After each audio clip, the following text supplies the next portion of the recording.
দুর্গাপুরে national sports day উপলক্ষে প্রস্তুতি সভায় ভগৎ সিং ক্রীড়াঙ্গনে উপস্থিত হয়েছিলেন দুর্গাপুর পশ্চিমের বিজেপি বিধায়ক লক্ষণচন্দ্র ঘুরুই, যুবনেতা পারিজাত গাঙ্গুলি, দুর্গাপুরের সমস্ত ক্রীড়া জগতের ক্রীড়াপ্রেমী মানুষেরা এবং খেলোয়াড়রা।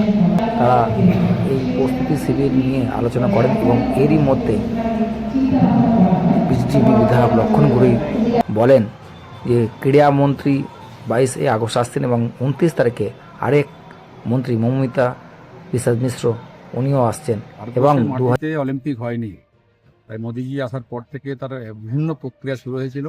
আর আজকে ভারতবর্ষের প্রত্যেকটি সন্তান বিভিন্ন ক্ষেত্রে বিভিন্ন ক্রীড়া টিমের মধ্য দিয়ে তারা বিভিন্ন সোনা নিয়ে এসছেন, কেউ ব্রোঞ্জ নিয়ে এসছেন, রূপো নিয়ে এসছেন।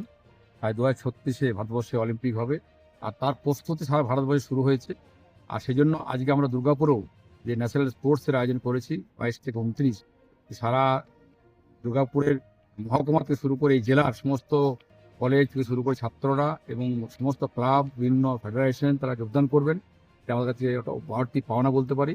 এবং সারা দুর্গাপুরে যে খেলার মান নিচে চলে গেছিলো এবং সেই দুর্গাপুরের খেলোয়াড় আছে, সে পরিবেশ আছে, মাঠ আছে, সব কিছু ছিল, কিন্তু সরকারের উদাসীনতার কারণে আমরা খেলাকে হারিয়ে ফেলেছিলাম। আমার সরকার আসার পর থেকে একাধিকভাবে যেরকম প্রত্যেকটি বিধানসভাতে স্টেডিয়াম করা হচ্ছে, সেখানে 2 একর জায়গা এবং 5 কোটি টাকা দেওয়া হচ্ছে।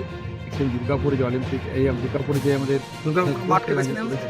এই মাঠের জন্য আমাদের দুর্গাপুরের জায়গা বেশি না, দুর্গাপুরের স্পোর্টস মিনিস্টার আমাদের যিনি আছেন আমাদের সুন্দর তিনি এই আমাদের ন্যাশনাল স্পোর্টসে অংশগ্রহণ করবেন। 22 তারিখে 3টার মধ্যে রাজি হবে এবং 29 তারিখে আমাদের পশ্চিম সরকারের মাননীয় মন্ত্রী আমাদের মৌমিতা বিশ্বাস মিশ্র তিনিও থাকবেন।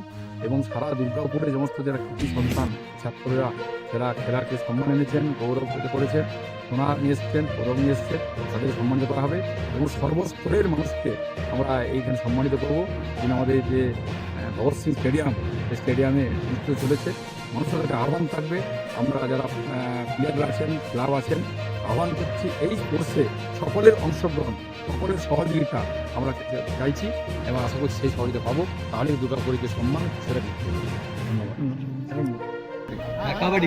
কাবাডি নিয়ে একটা কথাবার্তা বলা বেছে নিয়েছে। একটা কাবাডিতে যদি প্লেয়াররা খেলতে পারে, ভালো খেলাধুলা করতে পারে, আগামী দিনে অলিম্পিক যারা তারা রিপ্রেজেন্ট করতে পারে।